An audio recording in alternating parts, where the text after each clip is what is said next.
Hi everyone, welcome back to the channel, and in this video we're going to be looking at the Paul Durcan poem En Famille 1979. This is one of a number of two-line poems that Durcan has written, but just because it's short doesn't make it any less poetic or any less worthy of analysis. First, we're going to have a look at a little background to the poem and the poet to strengthen our understanding of it. So many of Durcan's poems are to do with the family and family relationships, either between parents and children or husbands and wives. And it's worth noting some details about Durcan's own family to help inform our reading. Durcan had a difficult relationship with his father, but a less formal, warmer one with his mother. He rebelled against his family's own upper middle class ideals, and he didn't conform to their expectations of him. This led to his family forcibly putting him in a psychiatric institution when he was studying at UCD.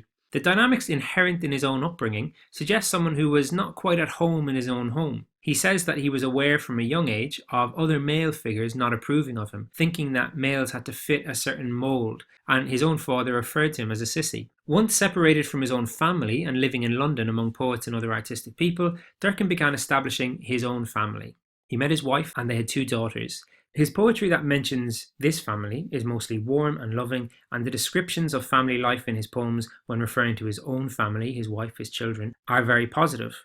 This poem then, En Famille 1979, is an interesting one. En famille means with one's family, and in the year stated, 1979, this would have been the adult Durcan with his own family, his own wife and children. So let's read through the poem, it shouldn't take us too long. En Famille 1979. Bring me back to the dark school of childhood, to where tiny is tiny and massive is massive. So the poem begins with an appeal, bring me. He is not addressing anyone in particular here, but it's a general request, to the universe perhaps, to bring him back to the dark school. Now what this dark school is explained through the extra detail after the repetition. The dark school of childhood. This is an interesting description as it plays on ideas of light and dark. Now at a basic level, you could associate dark with bad or evil, light with good. So the dark school here doesn't sound very positive. It sounds threatening almost. But that's probably too simplistic a reading of it. Instead, we can use light and dark to signify ignorance and knowledge. For example, in history, the Enlightenment is the period when a range of ideas were shared that began to focus on reason and evidence as the basis of knowledge. Similarly, when we say we're not aware of something, we might use the expression we're in the dark. Or even when they say someone has a great idea, we call it a light bulb moment. So here, rather than suggesting it as a negative time, perhaps Durcan is referring to it as a time of ignorance, a lack of knowledge. And this begs the question, why would he want to return to this time of ignorance? The second line informs us what it is about that time that he wants to return to, when tiny was tiny and massive was massive. These words are not exactly poetic, they are casual, conversational words, the words that would be used by a child perhaps. And here, the repetition again is important. The repetition brings certainty, solidity. Childhood was a time when tiny meant tiny, massive meant massive. This one line has connotations of surety and comfort. Childhood then was a time when things meant what they were supposed to mean.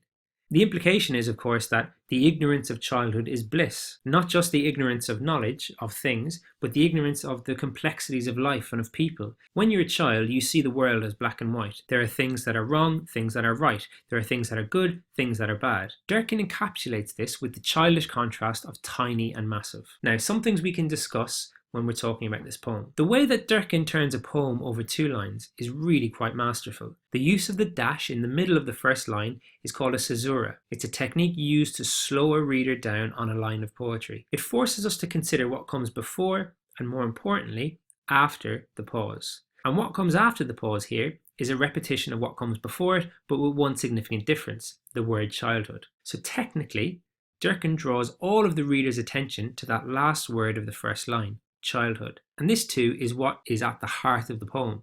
The focus is entirely on his childhood. The colon at the end of the first line forces us to pause again before reading on. The contrasting adjectives work well in the second line to establish his message. Tiny and massive are conversational, casual words, again, that a child might use, but probably not a poet. Here they are used together to convey a childlike sense of certainty. And this is exactly what Durcan, as an adult, has lost. Durcan, a husband and father in 1979, is now much more enlightened and educated, but that hasn't made him any more sure of anything. Certainly not as sure as a child is that tiny is tiny and massive is massive.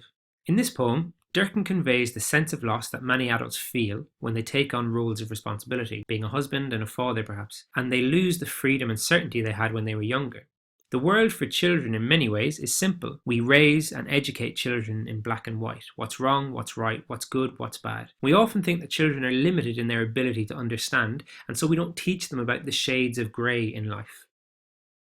Durcan here is wishing for a time when there is certainty once more. Perhaps it is a reaction to some of the difficulties he is facing in his own life at the time of writing, or maybe difficulties within his own family. I hope that you have found this video helpful, and please remember to take a look at some of the other Durcan videos on the channel. Feel free to leave a comment or a suggestion, or even ask a question, and please don't forget to subscribe.